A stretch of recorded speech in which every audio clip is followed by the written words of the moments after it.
क्योंकि दोस्तों रियली मैं बताऊं, मेरे शब्दों में, मेरे आवाज में वो कंपन है। मेरे शब्दों में एमएलसी इस कदर छाई हुई है, मेरे रोम रोम पुलकित है, रोमांचित है। और वसीम सर का एक जो बेस्ट प्रोग्राम चलता है, एमएलसी प्रोग्राम, जिस दिन से मैं उस एमएलसी प्रोग्राम में बैठा हूं, तब से मैं अपने आप में नहीं हूं।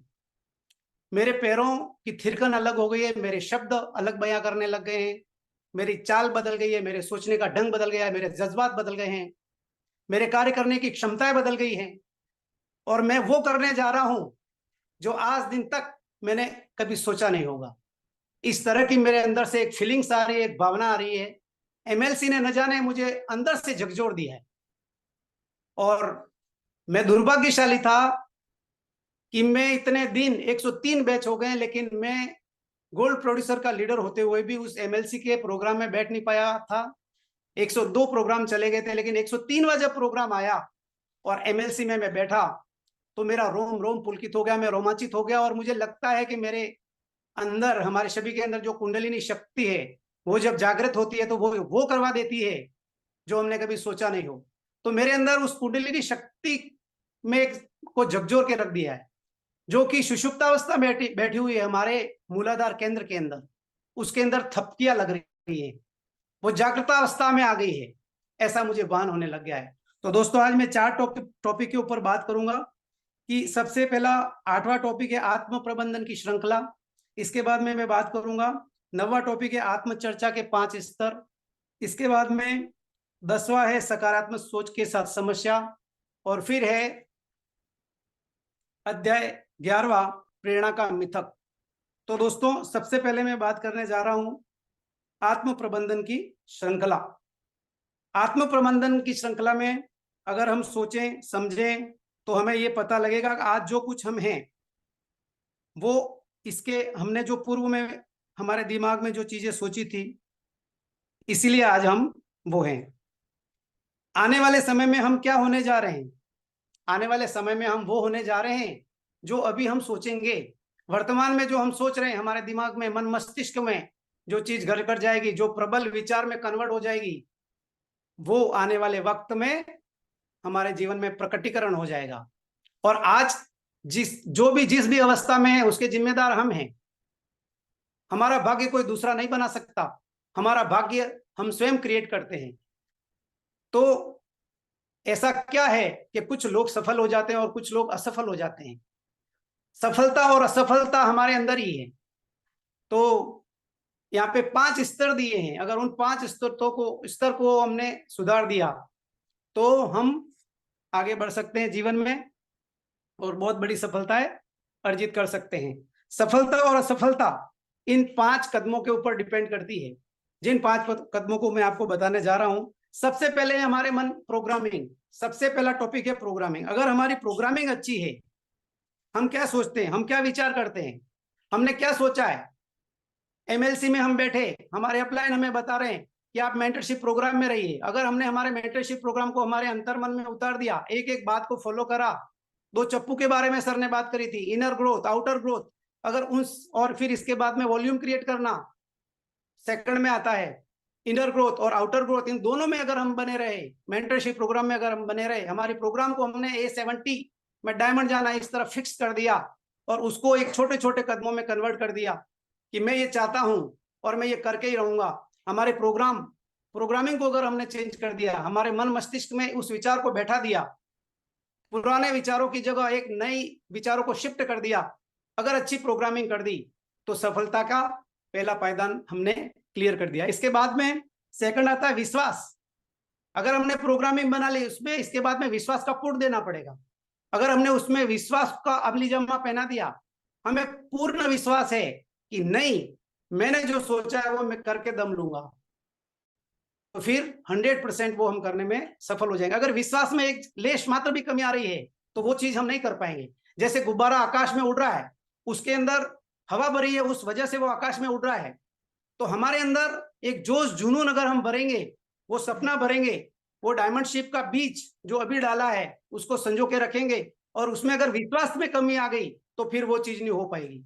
तो उसमें विश्वास में एक लेश मात्र कमी नहीं आनी चाहिए, क्योंकि गुब्बारा जो आकाश में उड़ रहा है उसमें लेश मात्र भी कमी आ गई तो दोस्तों क्या होगा, धीरे धीरे धीरे धीरे धीरे हवा निकल जाएगी और वो गुब्बारा आकाश में उड़ नहीं पाएगा। आज हमारे अंदर एमएलसी के माध्यम से, बिब्लियोफाइल के माध्यम से, डायमंड टेल्स के माध्यम से, अपलाइनों के माध्यम से, मेंटरशिप प्रोग्राम के माध्यम से जो विचार हमारे मन मस्तिष्क में घर करते जा रहे हैं उनको संजो के रखना पड़ेगा, उसमें विश्वास का पुट डालना पड़ेगा, सोचना पड़ेगा कि नहीं मैं कर जाऊंगा, तो 100% हम कर जाएंगे।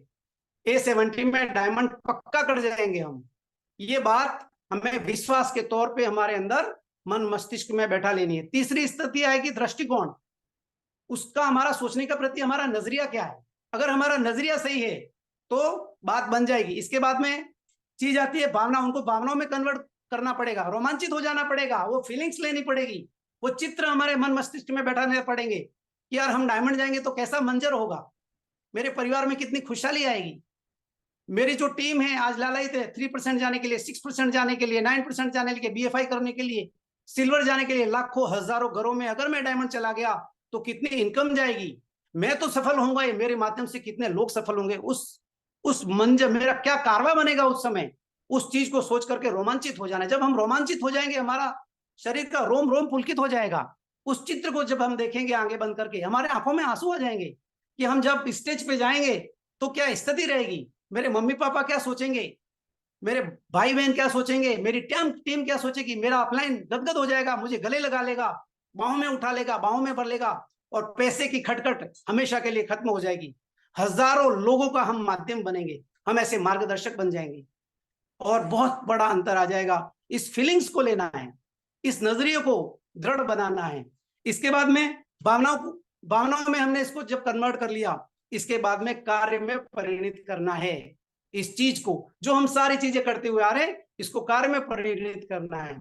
इसके बाद में हमें हम कार्य करना है, कार्य करेंगे तो कार्य करना सरल हो जाएगा। क्यों कि ये सारी चीजें अगर हमारे मन मस्तिष्क में चल रही है, हमारी प्रोग्रामिंग अच्छी हो गई, हमें उसमें विश्वास का पुट दे दिया, हमारा सोचने का नजरिया सही हो गया, उसमें भावनाएं कन्वर्ट कर दी, तो जब हम काम करने जाएंगे, मार्केट में जाएंगे तो अपने आप काम होता चला जाएगा, हमें पता नहीं चलेगा हम काम करने कहीं और जा रहे हैं और काम कहीं और से हो जाएगा, अपने आप काम बनते चले जाएंगे। आप फोन लगाओगे किसी और को और कहीं और से आपका बिजनेस डेवलप होने लग जाएगा, ये चीजें अपने आप हो जाएगी। क्योंकि ईश्वर ने हमें पहले ही कहा है, हर शास्त्रों में कहा है कि आप 1 कदम अगर बढ़ाते हो तो आपके 10 कदम बढ़ाने के लिए मैं तैयार हूं। तो हमारा काम अपने आप अनायासी हो जाएगा। और जब हम वर्क करने लग जाएंगे दोस्तों तो एक दिन ऐसा आएगा कि हमें सफलता मिल जाएगी, हम शिखर को चूमेंगे, सफलता हमारे कदमों को चूमेगी। इस प्रकार यह जो टॉपिक था कवर होता है। अगला जो टॉपिक है कि, और इस टॉपिक में एक चीज और बताऊं कि बहुत से लोग ये सोचते हैं कि कुछ हो जाएगा, कुछ अपने आप चमत्कार हो जाएगा और फिर हम सफल हो जाएंगे। दोस्तों ऐसा कदाई नहीं होता है। सच पूछो तो भाग्य बनाने की जो स्पेलिंग है LUCK नहीं है दोस्तों, उसकी रियल जो स्पेलिंग है वो है WRK, वर्क। हमें वर्क करना पड़ेगा। भाग्य अगर हमारे बनाता है, हम अपने भाग्य के स्वयं विधाता हैं, हमारा भाग्य कोई नहीं बना सकता। एक कहानी याद आ गई मुझे अचानक कि एक सभा में एक कवि गया, बहुत ही बढ़िया कविताएं गाया करता था वो, और उस दिन उसने इतनी बढ़िया कविता गाई कि राजा रोमांचित हो गया, एक्साइटेड हो गया। उसकी एक आदत थी, जब कोई बढ़िया कविता गाता था तो उसकी बड़ी बड़ी मूछें थी, वो मूछों के ऊपर ताव देता था और ताव देते देते देते उसकी मूछ में जितने बाल आते थे उतनी अशरफिया उसको दान में दे दिया करता था। तो उसकी कविता कवि की बहुत बढ़िया लगी राजा को। उसने कहा कि वाकई में कविराज आपने बहुत बढ़िया कविता सुनाई है, सुभान अल्लाह, वाह मजा आ गया, पूरी सभा को तुमने रोमांचित कर दिया है, गदगद हैं हम। और लेकिन तेरा भाग्य फूटा हुआ है कवि, क्योंकि मैं जब मुंह चेटता हूं उसमें अगर बाल मेरे हाथों में जितने आते हैं उतनी अशरफिया मैं दे दिया करता हूं, लेकिन आज मैंने मूछों को हटा लेकिन एक भी बाल नहीं आया, तो तेरा भाग्य फूटा हुआ है कवि। तूने कविता तो बहुत बढ़िया गाई लेकिन तेरा भाग्य अच्छा नहीं। तो कवि ने कहा कि राजा साहब मैं 2 शब्द बोल सकता हूं अगर आपकी इजाजत हो तो। गुस्ताखी माफ, मैं 1-2 शब्द बोल सकता हूं क्या? तो राजा ने कहा बिल्कुल बोलिए, आपने इतनी बढ़िया कविता सुनाई है तो मैं आपको बोलने का मौका देता हूं। उसने कहा कि राजा साहब मुझ तुम्हारी, हाथ भी तुम्हारा, और मेरे भाग्य को क्यों कोस रहे हो तुम? तुम्हारी मूछ और उसके ऊपर मेरा हाथ पड़ जाने दो, देखो फिर मेरा भाग्य कैसा होता है। राजा साहब, मैं अपने भाग्य का स्वयं विधाता हूं, मेरा भाग्य मैं खुद लिखता हूं, मेरी तकदीर मैं खुद लिखता हूं, कोई और मेरी तकदीर नहीं लिख सकता है। इस प्रकार उसने अपने आप को रोमांचित किया, प्रफुल्लित किया, एक्साइटेड किया। राजा ने कहा कि वाकई में इसे कह रहा है, मैंने इसको गलत कहा, और उसको कई अशरफियां दी गई और उसको उस राज्यसभा में मंत्री बना दिया गया। तो दोस्तों, हम अपने भाग्य के स्वयं विधाता हैं। LUCK, लक भाग्य की डेफिनेशन नहीं है, भाग्य की डेफिनेशन है WORK। और ये वसीम सर MLC में बड़े प्यार भरे शब्दों से बोलते हैं, मेरे भाइयों, मेरे बहनों, मेरे दोस्तों, कर्म करिए। लक अगर आपको बनाना है तो WORK, मेहनत करिए, मेहनत करिए। मेरे भाइयों, मेरे प्यारों, मेरे बच्चों, इस प्रकार बड़े प्रेम से हमें समझाने का प्रयास करते हैं वसीम जी सर कि अगर अपने भाग्य को बनाना है तो जिम्मेदारी अपने स्वयं के हाथों में लीजिए। मुझे हमेशा अपलाइन बोला करते थे, रवि जिम्मेदारी स्वयं लो, आप ले सकते हो। और मैं कभी कभी दूर भागता था, और वाकई में जिम्मेदारी हम जब स्वयं लेने लगते हैं तो इस बिजनेस में आमूलचूल परिवर्तन हो जाते हैं। तो दोस्तों, अगला जो टॉपिक है वो आता है आत्मचर्चा के 5 स्तर। अगर हमें सफल होना है तो हमारी आत्मचर्चा को सुधारना होगा, हमारे शब्दों को सुधारना पड़ेगा, हम क्या बोल रहे हैं, क्या बातचीत कर रहे हैं, बातचीत का तरीका चेंज करना पड़ेगा। और आत्म सुधार के ये 5 स्तर है। शुरू के 2 जो स्तर हैं, उन 2 स्तरों को हमें समझना है, लेकिन उन उन शब्दों को चेंज करना है। शुरू के जो स्तर बताएं, और तीसरी और चौथी जो आत्मचर्चा है, उस आत्मचर्चा को प्रतिदिन हमारे जीवन में उतारना है। और 5वीं जो आत्मचर्चा है, अगर तीसरी और चौथी आत्मचर्चा हम प्रतिदिन करेंगे, उसको हमारे जीवन में अपनाएंगे, तो हमारे जीवन में जीवन जीने का तरीका बदल जाएगा।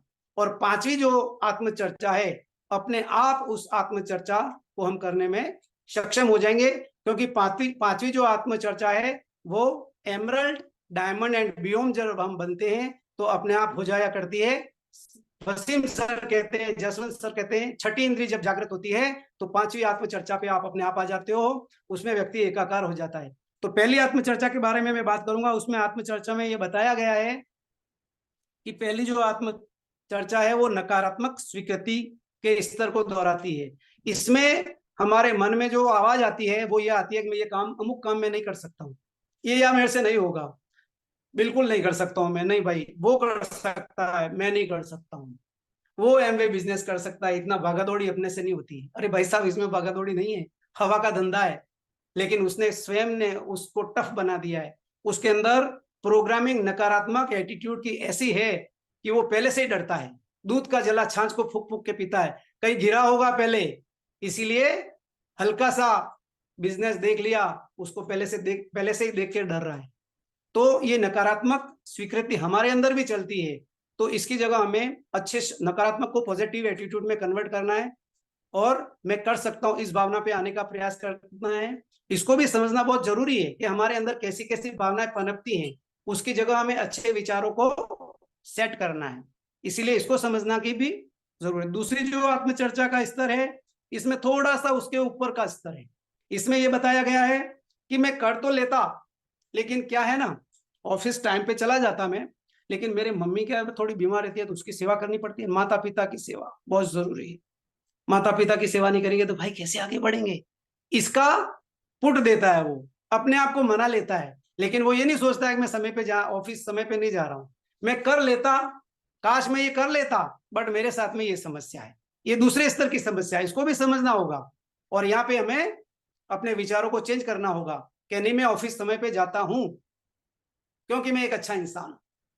तो ये भी हमें समझना जरूरी होगा कि मैं कर लेता, काश को छोड़ करके इस स्तर पे हमें आना है। ये दूसरे स्तर की है। और तीसरे स्तर की है, इसमें होता है आई कैन डू इट, मैं प्रत्येक कार्य को कर सकता हूं, मेरे अंदर मादा है, मैं कार्य करके दिखाऊंगा, मैं बहुत ही व्यवस्थित हर कार्य को व्यवस्थित ढंग से करता हूं, मेरी सोच पॉजिटिव है, मैं हमेशा अपलाइन को फोन लगाता हूं, मैं एनर्जेटिक रहता हूं, मेरे अंदर जोश है, मेरे अंदर डायमंड जाने का मादा है। ये तीसरे स्तर की है। तो तीसरे और चौथे स्तर की जो आत्मचर्चा है, इसको बार बार दोहरानी है। इसमें बहुत सारी चीजें लिखी हुई है। मैं धूम्रपान नहीं करता हूं, यहाँ पे लिखा है मैं कभी अपनी आवश्यकता से अधिक नहीं खाता हूं, मैं हमेशा बदलने के लिए तैयार रहता हूं, अपने आप में बदलाव करने के लिए तैयार रहता हूँ। ये तीसरे तरह की आत्मचर्चा। चौथे तरह की आत्मचर्चा जो है, इसमें व्यक्ति एक कदम और आगे बढ़ता है। और बहुत बढ़िया बात की है, मैंने यहाँ पे अंडरलाइन की है कि आप अपने अवचेतन मन में चेतन मन को जागृत करके आप अपने अवचेतन मन में वो विचार भेज देते हैं। आपके अंदर एक तस्वीर बन जाती है। इसमें लिखा है, आप वह तस्वीर अपने अवचेतन मन को सौंप कर कहते हैं, तुम मेरे इस स्वरूप को साकार करो। जो हम अच्छी भाषाएं बोल रहे हैं, जैसे मैं डायमंड बन गया हूं, इस स्वरूप को साकार करो। उस दुष्ट प्रोग्रामिंग को भूल जाओ जो मैंने तुम्हें अतीत में दी थी। अतीत में जो हमारे दिमाग में गलत प्रोग्रामिंग थी, उसको भूल जाओ। उससे तुम्हें कोई फायदा होने वाला नहीं है, तुम आगे नहीं बढ़ सकते हो। लेकिन अभी जो मैं दे रहा हूं, जो चित्र उभार रहा हूं तुम्हारे मन मस्तिष्क में कि तुम डायमंड बन जाओगे, इसको साकार करो। ये अवचेतन में वो शब्द धस जाते हैं। यह तुम्हारा नया प्रोग्राम है, आओ अब इसके अनुसार काम करते हैं और दुनिया में इतिहास रचते हैं। इस प्रकार की हमारे अंदर एक फीलिंग्स आ जाती है। चौथे तरह की होती है। और पांचवे स्तर की जो आत्मचर्चा है, वो मैंने आपको बता दिया कि उसमें ये होता है, जब आप एमरल्ड एंड बियॉन्ड जाते हैं। आप वसीम सर को देखिए, आप उनकी फीलिंग्स देखिए, जसवंत जी सर को देखिए, इनके पास में 10 मिनट खड़े रहते हैं तो अपने आप एक गोला बन जाता है, अपने आप लीडर चिपकता हुआ चला जाता है। हमारे पास इतने लीडर अभी नहीं चिपक रहे हैं। कारण क्या है? हमारे अंदर छठी इंद्रिय जागृत नहीं हुई है। कोई घबराने की आवश्यकता नहीं है। उनको टच करते करते हमारे अंदर छठी इंद्रिय जागृत हो जाएगी। जब हम एमरल्ड एंड बियॉन्ड जाएंगे, है ना, अपने आप वो चीज हो जाया करेगी। इसके बाद में अध्याय 10 है सकारात्मक सोच के साथ में समस्या। मैंने जब ये टॉपिक पढ़ा था तो सोचा था कि सकारात्मक सोच के साथ में क्या समस्या हो सकती है। सकारात्मक सोच रहे हैं, अच्छा अच्छा बोल रहे हैं, इसके बाद में क्या समस्या होगी। टॉपिक में पढ़ा, पता लगा कि व्यक्ति सकारात्मक सोच रहा है, प्रतिदिन काम कर रहा है, और जा किस माहौल में रहा है, जो नेगेटिव माहौल है, उस माहौल का हिस्सा है वो। जाने अनजाने में उसको जाना ही है। और समाज में हर जगह नेगेटिव माहौल भरा पड़ा है। उस माहौल से बचने के लिए हमें प्रतिदिन ये आत्मचर्चाएं प्रयोग में लानी है। लेकिन होता क्या है दोस्तों, कि कोई अच्छी चीज आपके अंदर मन मस्तिष्क में आप बैठा ली कि मैं एमबीए में 9% बीएफआई करूंगा। आप नए नए हैं और आपने इस चीज को चालू करना प्रारंभ कर दिया। लेकिन होता क्या है, जब आप उस नेगेटिव माहौल में जाएंगे और पहले ही आपके दिमाग में नेगेटिव माहौल हावी है और आप नए माहौल में जा रहे हैं, इधर तो अभी आपने शुरुआत अभी अभी करी है, तो ये नई नई चीज है। सकारात्मक सोच जो आत्मचर्चा अभी आपने शुरू में प्रारंभ करी है, तो ये बैलेंस करने में थोड़ा वक्त लगता है। इसीलिए क्या होता है, नया नया व्यक्ति होता है, जब तक बीएफआई ब्रॉन्ज तक नहीं जाता है तब तक उसके मन में शंकाएं ज्यादा रहती है। क्योंकि वो सकारात्मक सोच के वाक्य तो बोल रहा है, आत्मचर्चा तो कर रहा है, लेकिन उस माहौल का वापस जाके हिस्सा बन रहा है। तो यहाँ पे व्यक्ति कुछ दिन करता है और जब उसको थोड़ी सी असफलता हाथ लगती है तो उसको यूं लगता है कि अरे यार, ये चीज काम नहीं करती है। मैं सकारात्मक चीज के जो पॉजिटिव वाक्य बोल रहा हूँ, जो आत्मचर्चा कर रहा हूँ, ऐसा कुछ होता जाता नहीं है। ये लोग मुझे बेवकूफ बना रहे हैं। ऐसा इसलिए होता है कि हमारी जो पुरानी वाली अतीत की प्रोग्रामिंग थी वो हमारे दिमाग से निकले नहीं है। इससे इस सकारात्मक सोच के साथ ये जो समस्या है, इससे उभरने के लिए इसमें लास्ट लाइन बताई है, उसका हमें अनुसरण करना पड़ेगा। लेकिन सकारात्मक सोच कारगर सिद्ध हो सकती है बशर्ते हम अपने नकारात्मक विचारों को हटाकर उसके स्थान पर सकारात्मक विचार रखें। और आगे मैंने लाइन लिखी है कि और उन पर निरंतर चलें।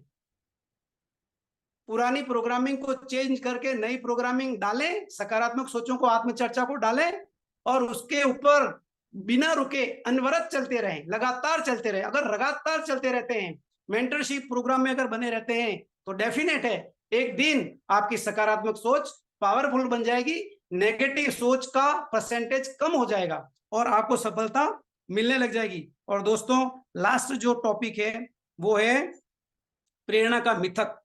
यहाँ पे बहुत ही बढ़िया बात लिखी है, बहुत ही जबरदस्त टॉपिक है। इस टॉपिक में बताया कि एक तो होती है बाह्य प्रेरणा और एक होती है आंतरिक प्रेरणा। बाह्य प्रेरणा क्या है? अभी मैं जो बोल रहा हूँ ये बाह्य प्रेरणा। वसीम जी सर ने जो एमएलसी ली थी वो बाह्य प्रेरणा है। कभी हम सेमिनार में जाते हैं, वो बाह्य प्रेरणा है। हमें बाहर से जो मोटिवेशन मिलता है वो बाह्य प्रेरणा है। हम पुस्तक पढ़ रहे हैं, ये बाह्य प्रेरणा है, अल्पकालिक है, थोड़े समय के लिए। हमें कोच जागृत कर सकता है, हमारी माँ हमें अच्छे विचारों से ओतप्रोत कर सकती है, लेकिन उस पर चलने का निर्णय तो हमें लेना पड़ेगा। लगातार चलने का निर्णय हमें लेना पड़ेगा। तो ये अल्पकालिक होती है, थोड़ी समय के लिए होती है, क्योंकि कोच हमें पुरस्कृत कराने के लिए योजना बना सकता है, हमारे साथ हमेशा नहीं चल सकता है, हर क्षण नहीं चल सकता है। जैसे कि हमारे प्रोग्राम में भी बताते हैं, हमें क्या बताते हैं कि अपलाइन जो हमें प्रोत्साहित कर रहा है, वो हमें प्रोत्साहित कर रहा है, तो उसकी बहुत सारी टीमें हैं, उन टीमों को भी उसको वो सारी बातें बतलानी है, उन्हें जागृत करना है। तो हमें जो जागृत किया उन्होंने, तो मान लो उन्होंने हमें आधा घंटा दिया, हमारे साथ जिस दिन आए उन्होंने हमें 5 घंटे दिए, लेकिन हमेशा थोड़ी आ सकते हैं वो, तो हमारे पास तो 24 घंटे हैं, लेकिन वो हमें प्रेरित कर रहे हैं, वो उनके पास में समय कम है। तो हमें ये जो प्रेरणाएं मिल रही हैं बाहर से, उन चीजों को पकड़ना पड़ेगा। ये थोड़े समय के लिए रहती है। एक सेमिनार मैंने सुना था प्रियमवत जी का, उसमें उन्होंने बताया था कि अभी आप रोमांचित हैं, अभी आपको लग रहा है डायमंड शिप बिल्कुल सरल चीज है, लेकिन जब आप बाहर जाओगे तो धीरे धीरे यहाँ का प्रभाव फीका पड़ेगा और बाहर का प्रभाव आपके ऊपर फिर से हावी होगा। आपने देखा होगा कई बार हम मंदिरों में जाते हैं, मस्जिद में जाते हैं, तो हमें वहां जो सीख मिलती है, हम घर पे आकर के पहले दिन तो बिल्कुल पूरे भगत बन जाते हैं। जैसे मैं कहीं किसी पहले जाता था, सत्संग में जाता था, तो आकर के बिल्कुल कड़क बैठ जाता था और रीढ़ की हड्डी सीधी, और 1 घंटे तक ऐसी साधना चलती थी कि बस भगवान प्रकट होने वाले। धीरे धीरे धीरे ये हड्डी, ये रीढ़ की हड्डी, सब धीरे धीरे ऐसे हो जाते थे, और ऐसे मार्केट के थपेड़े मिलते थे कि वो आदमी खो जाता था।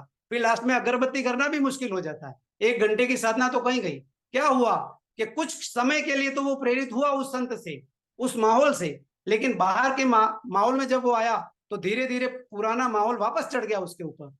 तो वो अल्पकालिक है, कुछ समय के लिए, लेकिन उस चीज को संजो करके अगर हम रखते हैं, वो ही स्थायी प्रेरणा है। स्थायी प्रेरणा क्या है कि जो चीज हमें एमएलसी से मिली, उन शब्दों को संजो के रखना है, आत्मसात करना है, हमारे मन मस्तिष्क में बैठा लेना है, हमें अपने आप में जाग जाना है। जब हम अपने आप में जाग जाते हैं तो वो चीज आंतरिक प्रेरणा कहलाती है, स्थायी प्रेरणा कहलाती है। जब स्थायी प्रेरणा व्यक्ति के अंदर जागृत हो जाती है तो उसको किसी के द्वारा अपलाइन को जगाने की जरूरत नहीं रहती है। वो अपने आप में लीडर हो जाता है, जिम्मेदारी स्वयं वहन करने लग जाता है। उसके पैरों में एक अलग थिरकन आ जाती है, उसके शब्दों में एक अलग आवाज आती है, उसके शब्द बदल जाते हैं, उसके बोलने का अंदाज बदल जाता है, उसके चलने का अंदाज बदल जाता है, उसके कार्य करने की क्षमताएं बदल जाती है, और वो डायमंड शिप की तरफ बहुत ही जल्दी पहुंचने के लिए आरूढ़ हो जाता है, शिखर पे आरूढ़ हो जाता है। वो उसको मंजिल नजदीक दिखने के लिए नजर आ जाती है, और इस प्रकार वह आगे बढ़ने के लिए तैयार हो जाता है। हमें अपने आप में प्रेरित होना है, अपने आप से जागृत होना है। एक राजा की कहानी मुझे याद आ गई अचानक, कि एक राजा कुछ समय से परेशान था। उसके दिमाग में ये चल रहा था कि अच्छा समय कौन सा है, अच्छा समय कहां से लाएं, अच्छा समय किसे कहते हैं। तो वो इस खोज में भटकते भटकते एक जंगल में गया। जंगल में जाते जाते जाते जाते उसे एक कुटिया नजर आई। वो कुटिया में चला गया, वहां देखा एक संत महात्मा बैठे थे। उसे थोड़ी देर के लिए उनसे मिला, बातचीत की, कि प्रणाम किया उनको, फिर भी वो संत बोले नहीं, अपने काम में मशगूल रहे। फिर क्यारी खोद रहे थे। क्यारी खोदते खोदते राजा उनके पास में बैठा कि मैं आपसे कुछ प्रश्न लेकर के आया हूं, कि उचित समय कौन सा है, ये मुझे बताइए। तो राजा को उसका उत्तर नहीं मिला, लेकिन कुछ समय बाद उन्होंने कहा कि आप अभी बैठे हो, यही उचित समय है, वर्तमान काल में जो हम काम कर रहे हैं वही उचित समय है। और कुछ समय के बाद में एक सैनिक भागा भागा आया राजा को ढूंढते ढूंढते, कि राजा साहब किधर चले गए थे। उन्होंने कहा कि राजा साहब आप यहाँ पे हैं, हम आपको कभी से ढूंढ रहे हैं, आपके पीछे कुछ लोग पड़े थे, कुछ शत्रु पड़े थे, उन्हें पकड़ लिया गया है, और आज वो आपकी आत्महत्या करने वाले थे, आपको आज मारने वाले थे। तो राजा को पता लगा कि मैं अगर इन संत के पास में नहीं आया होता तो आज मेरी मृत्यु हो जाती। तो वाकई में उन्होंने, संत ने कहा कि तुम मेरे पास में बैठे हो, यही उचित समय है। दोस्तों, मैं आपको आगाह करना चाहता हूं कि एमबी बिजनेस करने का उचित समय कौन सा है? उचित समय यही है। इससे बेस्ट समय नहीं हो सकता, इससे और बढ़िया समय नहीं हो सकता। हमें एमएलसी का प्रोग्राम मिल रहा है, हमें बिब्लियोफाइल मिल रही है, हमें डायमंड टेल्स मिल रही है, मेंटरशिप प्रोग्राम मिल रहा है। इसमें अगर हम बने रहते हैं तो हम जीवन में जो भी सपने देख रहे हैं वो सपने जरूर पूरे हो सकते हैं, और उन सपनों को हम प्राप्त कर सकते हैं। हमारे जीवन में जो झिकझिक है हमेशा के लिए वो खत्म हो सकती है, और हम हमारो हजारों घरों में, लाखों घरों में आशा के दीपक जला सकते हैं। और ईश्वर ने हमें इस धरती पे जिस मकसद के लिए पैदा किया है वो मकसद हम पूरा कर सकते हैं। तो मैं समझता हूँ मेरा समय होने आया होगा। थैंक यू दोस्तों, मैं भावनाओं में इतना बह गया कि वाकई में सच कहो तो मैं जो बोलने वाला था बोल पाया नहीं पाया, मुझे समझ में नहीं आ रहा है, क्योंकि मैं इतना रोमांचित हूं, क्या बोल डालू क्या कर डालू ऐसा हो रहा है। और ये शुरू के क्षणों में होता है। जब हम वसीम सर और जसवंत सर बन जाएंगे तो शब्दों को सही तरीके से बोलना सीख जाएंगे, उनको धीरे बोलना सीख जाएंगे। मैंने आज सोचा था मैं धीरे से बात करूंगा, जसवंत जी सर और मदन जी सर की बात करूं, Waseem sir, Jaswant sir, Madan sir की तरह बात करूंगा, लेकिन न जाने कहां से एक्साइटमेंट आता है कि मैं जोश से बोलना चाहता हूं और शब्द लड़खड़ा जाते हैं। तो आप सभी से बात करके बहुत अच्छा लगा, और एक दिन हम इतिहास रचेंगे। जसवंत सर, वसीम सर की एलोस में छा जाएंगे, पूरे हिंदुस्तान में नाम इतिहास में दर्ज कराएंगे, डायमंड शिप जाकर, डायमंड शिप की पिन लेकर के। थैंक यू सर, आप सभी से बात करके मुझे बहुत अच्छा लगा। Thank you, go diamond. वाह, जबरदस्त तालियां रविंद्र कुमार चौबीसा जी के लिए। मैं चाहूंगा सारे ग्रेट रवि, के लिए। बहुत बढ़िया। और इतने शॉर्ट समय में चारों चैप्टरों को इतने अच्छे से बताना वास्तव में गजब है। और मैं चाहूंगा हमारे बीच सर, आपकी आवाज नहीं आ रही। जसवंत जी बात करेंगे, जसवंत जी। तो मैं चाहूंगा जोरदार ताली से इनवाइट कीजिए हमारे बीच में, हमारे सीनियर लीडर जसवंत कटारा जी है। वो आज रविंद्र जी को सुन के सच बताऊं कि चेहरे के भाव से पता चल जाएगा आपको। तो जोरदार ताली से इनवाइट कीजिए Jaswant Katara on the screen. Welcome sir. Great great, बहुत बढ़िया। आज मैं सोच रहा था मैं लेट हो जाता, मेरा क्या है कि नेट पता नहीं चल ही नहीं रहा, मैं मोबाइल से कनेक्ट हुआ। मैंने कहा आज चालू नहीं हुई एमएलसी, अरे बिब्लियोफाइल की क्या चक्कर हो गया। फिर मोबाइल से कनेक्ट किया तो मैंने कहा गोविंद जी जस्ट आए थे, तो मैं डर गया कि आज मैं बाहर रह जाता, रवि चौबीसा जी को सुने बिना रह जाता। चलो ग्रेट, बहुत बढ़िया रवि जी, बहुत अच्छी बात करी आपने, दिल से बात करी। और ऐसे मतलब चारों चैप्टरों को किस तरीके से आपने डिजाइन किया है, आपने मेहनत करी होगी। तो यहाँ उठपटांग आके बात हो जाती है, क्या बोलूं क्या बोलना, 4 चैप्टर को कवर करना, इसलिए कंफ्यूज हो जाता है लीडर बात करने में। पर आपने अच्छे तरीके से कुछ पॉइंट निकाले, हम लोगों को परोसा, और बहुत मुझे उम्मीद है, विश्वास है कई लोगों को यहाँ पर आपकी बात समझ में आई होगी। आपकी वो स्टोरी भी बहुत मेरे दिल में तो बैठ गई, राजा की कहानी वाली। यही पल है, यही समय है ना, जो भगवान करता है बेस्ट करता है। जो आप यहाँ बैठे हैं ना बिब्लियोफाइल में, ये राइट समय है आपका, आपको सुनना भी राइट समय है। यही डिसीजन है हमारी जिंदगी का। तो सारे लीडर हम तो बहुत खुश हैं, बहुत एक्साइटेड हैं, और आपको सुन करके तो मैं बहुत ज्यादा और वो हो गया। मैंने कहा हमारे लीडर कैसी बात करते हैं, और कल एक और लीडर बढ़ के आएंगे।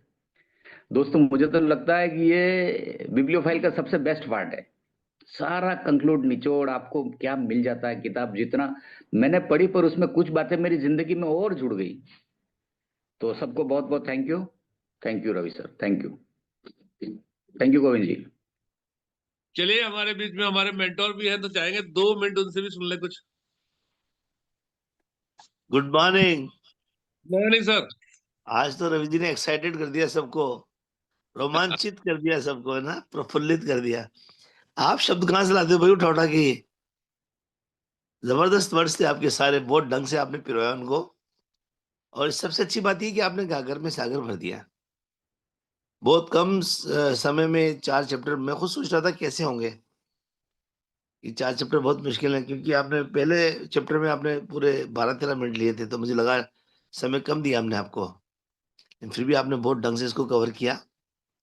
और आपने ऐसे क्यों सोचा कि एक दिन आप भी मदन जी की तरह, मेरी तरह, जसवंत की तरह बात करेंगे? बल्कि मैं तो ये कह रहा हूँ, आप हमसे अच्छी बात करते हो भाई, थैंक यू। अच्छी बात करते हो आप, सबसे अच्छी बात करते हो आप। Proud of you, really very much proud of you. चलेगा भी आगे, और इसी तरह से हम सब लोग आगे बढ़ेंगे। ये मुझे लगने लगा है कि ये पगडंडी मिल गई है जहां पर हम चलकर A70 में डायमंड बन सकते हैं। सही बात है। इसको टुकड़ों में बांटिए, अगले 3 महीने में आप कहाँ जा रहे हैं, 6 महीने में कहाँ जा रहे हैं, इस 8 महीने में आप कहाँ पर जा रहे हैं, आपकी टीम